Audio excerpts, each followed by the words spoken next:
بسم اللہ الرحمن الرحیم نحمده ونصلی ونسلم علی رسولہ الکریم۔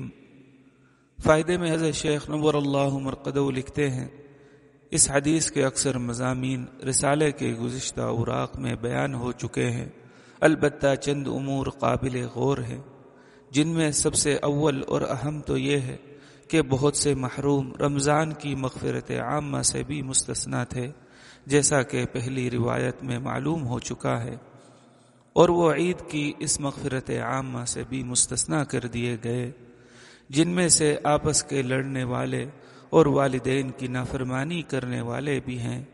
ان سے کوئی پوچھے کہ تم نے اللہ کو ناراض کر کے اپنے لیے کون سا ٹھکانہ ڈھونڈ رکھا ہے؟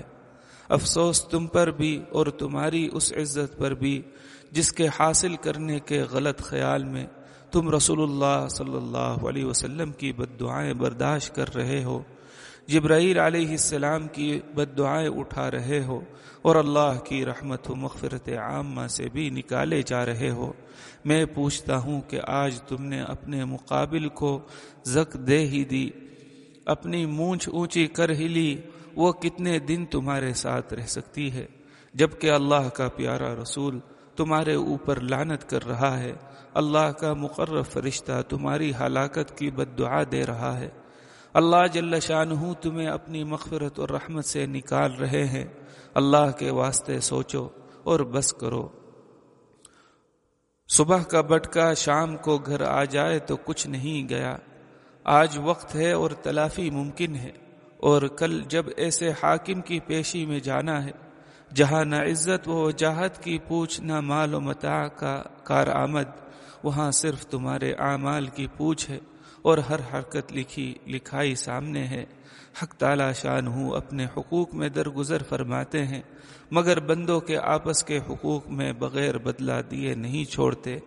نبی کریم صلی اللہ علیہ وسلم کا ارشاد ہے کہ مفلس میری امت میں وہ شخص ہے جو قیامت کے دن نیک اعمال کے ساتھ آوے اور نماز روزہ صدقہ سب ہی کچھ لاوے، لیکن کسی کو گالی دے رکھی ہے، کسی کو تہمت لگا دی تھی، کسی کو مار پیٹ کی تھی، بس یہ سب دعوے دار آویں گے اور اس کے نیک اعمال میں سے ان حرکتوں کا بدلہ وصول کر لیں گے، اور جب اس کے پاس نیک اعمال ختم ہو جاویں گے تو اپنی برائیاں ان حرکتوں کے بدلے میں اس پر ڈالتے رہیں گے، اور پھر اس انبار کی بدولت وہ جہنم رسید ہو جائے گا، اور اپنی کثرت اعمال کے باوجود جو حسرت و یاس کا عالم ہوگا وہ محتاج بیان نہیں۔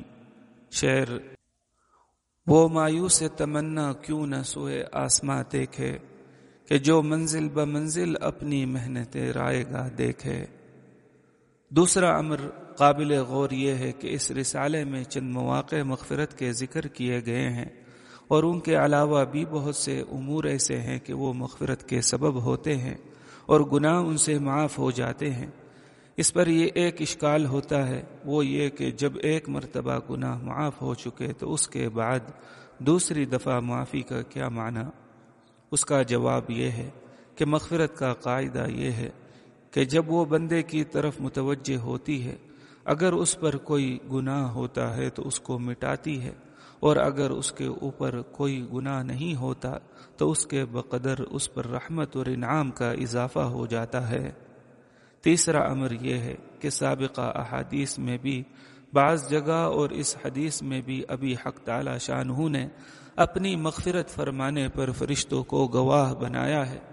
اس کی وجہ یہ ہے کہ قیامت کی عدالت کے معاملات ضابطے پر رکھے گئے ہیں، انبیاء علیہ السلام سے ان کی تبلیغ کے بارے میں بھی گواہ طلب کیے جائیں گے، چنانچہ احادیث کی کتابوں میں بہت سے مواقع پر نبی کریم صلی اللہ علیہ وسلم نے ارشاد فرمایا ہے کہ تم سے میرے بارے میں سوال ہوگا، لہٰذا تم گواہ رہو کہ میں پہنچا چکا ہوں۔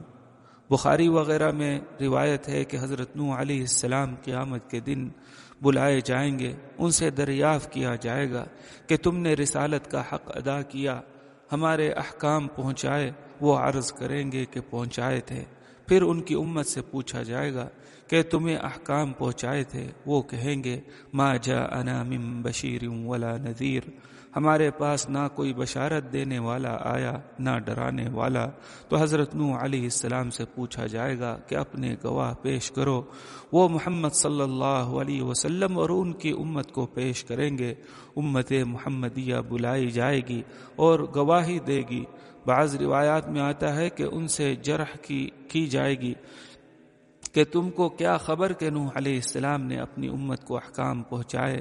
یہ عرض کریں گے کہ ہمارے رسول صلی اللہ علیہ وسلم نے خبر دی، ہمارے رسول پر جو سچی کتاب اتری اس میں خبر دی گئی۔ اس طرح اور انبیاء علیہم السلام کی امت کے ساتھ بھی پیش آئے گا۔ اسی کے متعلق ارشاد خداوندی ہے وَكَذَلِكَ جَعَلْنَاكُمْ أُمَّةً وَسَطًا لِتَكُونُوا شُهَدَاءَ عَلَى النَّاسِ، سورہ بقرہ۔ امام فخر الدین رازی رحمۃ اللہ علیہ لکھتے ہیں کہ قیامت میں گواہیاں 4 طرح کی ہوں گی۔ ایک ملائکہ کی، جس کے متعلق آیات ذیل میں تذکرہ ہے، وَجَاءَتْ كُلُّ نَفْسٍ مَّعَهَا سَائِقٌ وَشَهِيدٌ، سورہ قاف۔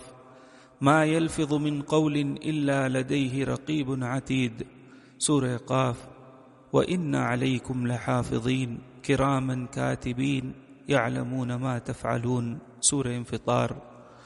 دوسری گواہی انبیاء علیہم السلام کی ہوگی، جس کے متعلق ارشاد ہے وَكُنْتُ عَلَيْهِمْ شَهِيدًا مَا دُمْتُ فِيهِمْ، سورہ مائدہ۔